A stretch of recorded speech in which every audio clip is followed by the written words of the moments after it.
Hello everyone, आपका एक बार फिर से वेलकम करते हैं आज के हमारे इस फ्रेश वीडियो पे। तो आज हम लोग डिस्कस करेंगे आज जो एक नया एनएफओ आया है इसके बारे में, जिसका नाम है Motilal Oswal business cycle fund डाइट ग्रोथ एनएफओ के बारे में। इसमें मैं आपसे डिस्कस करूंगा कि ये जो एनएफओ है इसका लॉन्च डेट क्या है, इन डेट क्या है, ये एनएफओ आपके म्यूचुअल फंड में कब अलॉटमेंट किया जाएगा, इसकी एनएबी का प्राइस क्या, एक्सपेंस रेशियो, एग्जिट लोड, साथ ही साथ बात करेंगे कि इसका आपको अप्रोक्स रिटर्न देखने को क्या मिल सकता है और इसकी स्टॉक होल्डिंग, यानी कि सारा कुछ Motilal Oswal business cycle fund डाइट ग्रोथ एनएफओ के बारे में हम यहाँ पे डिस्कस करेंगे। तो सबसे पहले बात करते हैं Motilal Oswal business cycle fund डाइट ग्रोथ एनएफओ। ये एक इक्विटी म्यूचुअल फंड पे रहने वाला है जो कि थीमेटिक कैटेगरी के अंदर होगा और ये काफी हाई रिस्क म्यूचुअल फंड है। इस एनएफओ का जो लॉन्च डेट है वो है 7 अगस्त 2024 और इन डेट है 21 अगस्त 2024। ये एनएफओ आपके म्यूचुअल फंड में जो अलॉटमेंट किया जाएगा वो किया जाएगा 27 अगस्त 2024 को। और जैसे कि न्यू फंड ऑफर का एनएबी रहता है 10 रुपया, तो इसमें भी सेम है। यहाँ पे एक चीज आप देखेंगे कि ये जो एनएफओ है ये थीमेटिक कैटेगरी पे रहने वाला है। और अगर आप देखेंगे कोई भी थीमेटिक कैटेगरी का एनएफओ जितना भी लॉन्च हुआ है पिछले हिस्ट्री पे, तो उसका जो अप्रोक्स रिटर्न पहला एक साल में जो लमसम का रिटर्न है वो 40 से 50% का रिटर्न आराम से निकाल करके दिया है। तो क्या ये एनएफओ भी पहला एक साल में 40 से 50% निकाल कर देगा, इसके बारे में हम लोग थोड़ी देर में बात करेंगे। इनकी एक्सपेंस रेशियो के अगर डाटा को देखें तो इनका एक्सपेंस रेशियो का डाटा आपको यहाँ पे नहीं दिखेगा, लेकिन हम यहाँ से एक बिजनेस साइकिल फंड को लेकर के इससे कंपेरिजन करने की कोशिश करेंगे। एग्जिट लोड की बात करते हैं। अगर आप इन्वेस्ट किया हुआ पैसा 3 महीने के अंदर निकालेंगे तो फिर आपको 1% का एग्जिट लोड देना होगा। और स्टम्प ड्यूटी की अगर बात करें तो स्टम्प ड्यूटी है 0.005%। इसकी टैक्स इम्प्लानेशन की बात करते हैं। अगर आप इन्वेस्ट किया हुआ पैसा एक साल के अंदर निकालेंगे तो आपको 20%, जो अभी आपका रिटर्न बनेगा उस पर आपको 20% का टैक्स पेमेंट करना पड़ेगा। अगर आप एक साल के बाद इससे अपना पैसा निकालते हैं और एक साल में अगर 1,25,000 का रिटर्न बनता है तो फिर 12.5% का आपको टैक्स पेमेंट करना पड़ेगा। यानी कि शॉर्ट टर्म कैपिटल गेन पे अब आपको 20% का टैक्स पेमेंट करना पड़ेगा और लॉन्ग टर्म कैपिटल गेन पे 12.5% का टैक्स पेमेंट करना होगा।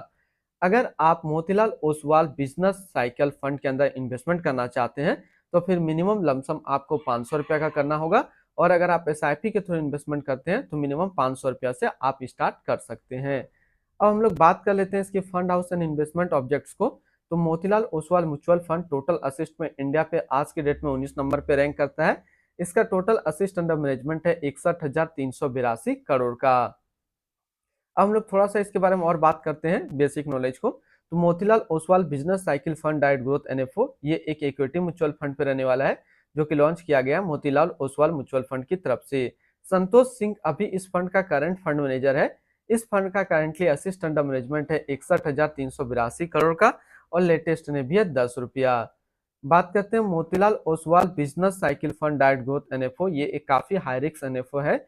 इसमें मिनिमम एसआईपी अमाउंट 500 रुपये का सेट किया गया और मिनिमम लमसम भी 500 रुपये का सेट किया गया है। अगर आप इन्वेस्ट किया हुआ पैसा 3 महीने के अंदर निकालेंगे तो फिर आपको 1% का एग्जिट लोड देना होगा। और इसकी फंड बेंचमार्क की अगर बात करते हैं तो इसका फंड बेंचमार्क है निफ्टी 500 टोटल रिटर्न इंडेक्स। तो यहाँ पे अभी हमने सिर्फ Motilal Oswal business cycle fund का ओवरव्यू देखा है। अभी जो चीजें बच रही है जैसे कि एक्सपेंस रेशियो, स्टॉक होल्डिंग और इसके अप्रोक्स रिटर्न, तो अभी हम इसका एक इसी तरीके का सिमिलर फंड्स लेकर के कंपैरिजन करते हैं। तो यहाँ पे हमने एक बिजनेस साइकिल फंड लिया है जिसका कि नाम है ICICI Prudential business cycle fund डाइट ग्रोथ। और ये भी देखेंगे तो ये इक्विटी म्यूचुअल फंड है, सिलेक्ट्रिकल या फिर थीमेटिक कैटेगरी के अंदर इसका भी है। और इसकी अगर हम लोग पहले पिछले एक साल के रिटर्न के ऊपर बात करते हैं तो एक साल में 41.57% का रिटर्न दिया है। 3 साल की बात करते हैं तो 3 साल में 25.26% का रिटर्न है।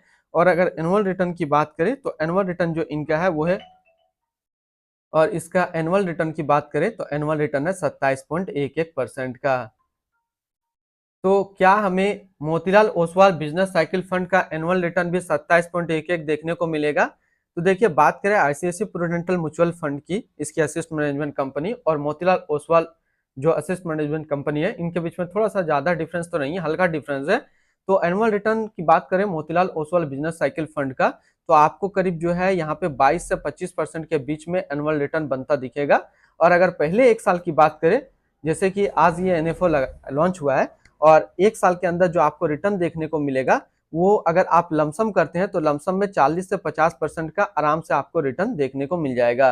अगर आपके पास फंड हो तो फिर आप इसके अंदर लमसम इन्वेस्टमेंट कीजिए, 1-1.5 साल के अंदर काफी अच्छा आपको रिटर्न मिल जाएगा। तो पहला हमने रिटर्न की बात कर लिया।